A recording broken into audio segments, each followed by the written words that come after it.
যুক্তরাষ্ট্রের president Donald Trump ভারতকে মার্কিন পণ্যের উপর শুল্ক আরোপের হুমকি দিয়েছেন। ওয়াশিংটনে 13 ফেব্রুয়ারি বৃহস্পতিবার অনুষ্ঠিত দ্বিপাক্ষিক বৈঠকে তিনি ভারতীয় বাজারে মার্কিন ব্যবসায়ীদের জন্য শুল্ক কমানোর ঘোষণার পর এই হুমকি দেন।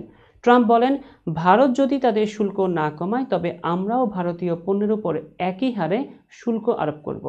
এ সময় ভারতের প্রধানমন্ত্রী নরেন্দ্র মোদী ট্রাম্পের মন্তব্যে কোনো উত্তর দেননি এবং ইউক্রেন যুদ্ধের বিষয়টি নিয়ে কথা বলা শুরু করেন। মোদি বলেন, তিনি সবসময় ভারতের স্বার্থকে প্রাধান্য দেন এবং প্রেসিডেন্ট ট্রাম্পের কাছ থেকে একই শিক্ষা পেয়েছেন। বৈঠকে দুই নেতা বাণিজ্য এবং প্রতিরক্ষা খাতে সহযোগিতা বৃদ্ধির বিষয়ে একমত হয়েছেন। মোদি জানিয়েছেন, 2030 সালের মধ্যে ভারত যুক্তরাষ্ট্রের সঙ্গে দ্বিপাক্ষিক বাণিজ্য দ্বিগুণ করার লক্ষ্যে কাজ করছে। এছাড়া ভারত যুদ্ধবিমান কেনার আগ্রহ প্রকাশ করেছে। মোদি এবং ট্রাম্প দুই দেশের নিরাপত্তা সহযোগিতা বাড়ানোর বিষয়ে আলোচনা করেছেন, যা মূলত চীনের সঙ্গে প্রতিযোগিতায় মূল লক্ষ্য।